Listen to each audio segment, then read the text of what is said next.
Ubu ikintu gifite agaciro muri iyi minsi ushobora gushoramo amafaranga yawe ukaba uri safe ko utazahomba kandi agaciro kacyo ntikazasubira inyuma, ni ubutaka. Kimwe muri byinshi bifite agaciro n'ubutaka buri mu bya mbere. Uyu munsi rero nje kukubwira ko ari ibibanza turimo turagurisha hafi y'umuhanda wa kaburimbo, nko muri metero 200 zonyine uvuye ku muhanda wa kaburimbo.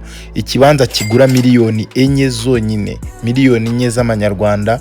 Nuzizana turagukorera mitasiyo y'ikibanza gifite icyangombwa, turagukorera mitasiyo ku kibanza kiri muri zoning ya R1, ikibanza kiri ahantu heza, ikibanza cyakungukira muri ka karere kari gutera imbere cyane kitwa Bugesera, ahangaha aho bita Ruhuha, ariko utaragera neza Ruhuha, aho bita Kindama, munsi y'iyi station ya essence niho dufite ibibanza turimo turagurisha byiza pe.